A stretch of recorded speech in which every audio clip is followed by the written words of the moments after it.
Welcome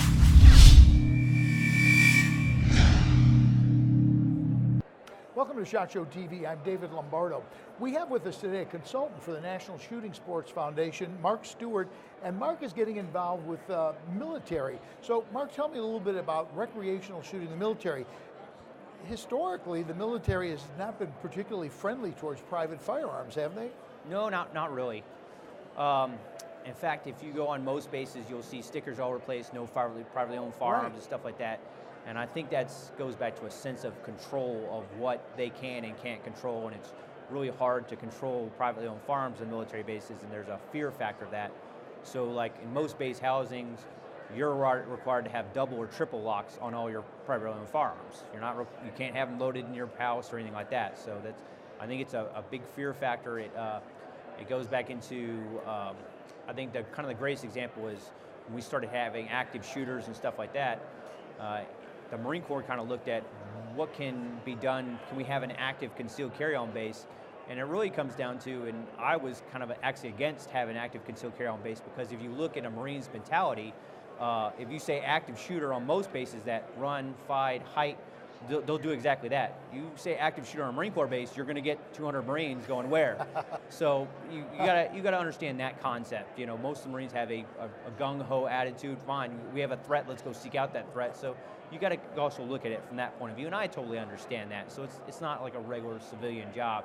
You have some dudes that are actively, adventure seekers. That's why they joined the Marine Corps. So that just be, a slice of their cake, rather than sit behind a desk all day. So that's where that comes from. So now, what you're trying to do is get recreational shooting started on military bases. Not really started. Most bases have some sort of recreational program. What I'm trying to do is kind of expand them a little bit more.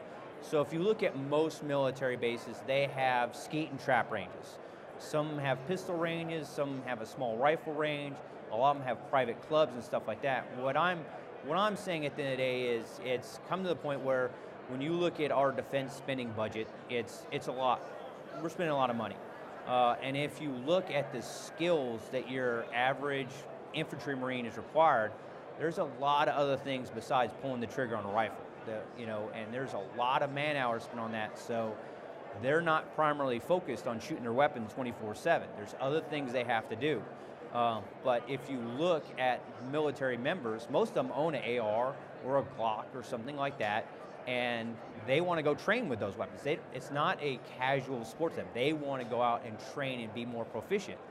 So I'm looking at the military as like, why don't we loosen up some stuff and let that happen? Let them be adults and go out on these military ranges that we pay for as a taxpayer. We pay for maintenance and everything else. So rather than that range on a Saturday sitting there not doing anything, why don't we let them use it and be more proficient with their skills?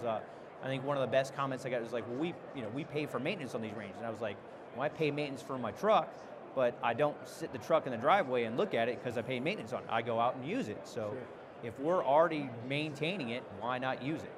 Well, and I think the interesting thing is that I'm sure people will go, oh, why are we going to spend that money? In reality, it pays for itself, doesn't it? Correct. So, and there's a historical precedence at the end of the day. Most of your really, really good shooters in the Marine Corps and across the services were active participants in sportings before they ever joined the military. So the greatest context I looked at is everybody's heard of Carlos Hathcock. So Carlos Hathcock, the reason he became a sniper was, one, he was a country boy that grew up in Texas, and he grew up hunting and fishing and outdoors and stuff like that. And then he got in the Marine Corps, and he got in the Marine Corps rifle team.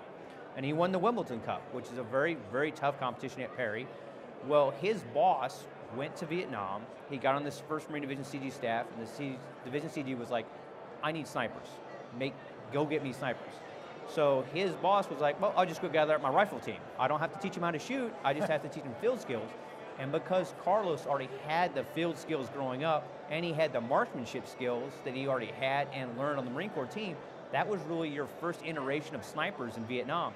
And historically, if you look back, almost every service, when they started sniper programs pre-Vietnam, it was like, well, who's a good shooter? Who is that outdoors guy? He's pretty proficient on the range. Give him a sniper rifle. So I'm saying that context historically has been set many, many times, and that's just not a U.S. thing. That's a British thing. Everything else, you know, British snipers in World War I, where most of them were big game hunters prior to that. You know, and there's a famous story of a big game hunter who's an officer that he went out and bought guns to turn into sniper rifles because he was like, we need this. So to me, there's a historical precedence going there too. Why not encourage it? Now, what about people like me? I'm a prior military guy, so I would be very supportive of this type of a thing. Is there something that I can do as an individual or a company could do to help out? For the company and corporate side of the house, really reach down to the military and say, hey, look, we're willing to support these efforts, because there is no budget for these efforts, almost none. And I, you know, it's not. I'm not saying the military should do more. The military has a lot on their plate. The war actually probably didn't end. The operational tempo for the military is higher than it has ever been post, you know, we're saying war is complete. So the private sector could reach out to especially the marketing's more base and say, hey, we're willing to help, you know, offset the cost. We're willing to provide equipment, or what do you need for us to help make this happen? And as a private citizen, like I said, I look at this as I'm trying to save your tax money. If military members are willing to pay for their training and become more efficient in training, then that equals out, they'll be more efficient. So the amount of rounds they need to stay proficient, the amount of rounds they need to be proficient will go down, AKA cost savings go down.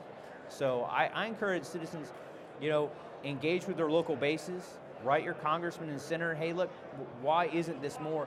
Because really the historical thing at the end of the day is the reason most bases have a shotgun and prep and skeet range is that actually goes back to the Air Force during World War I. That's how they trained their gunners. They took them out to skeet fields. Oh, seriously? And that's tracking moving targets. Tracking moving targets. Sure. That's the fundamental of moving targets is skeet or trap. So that's how they taught them.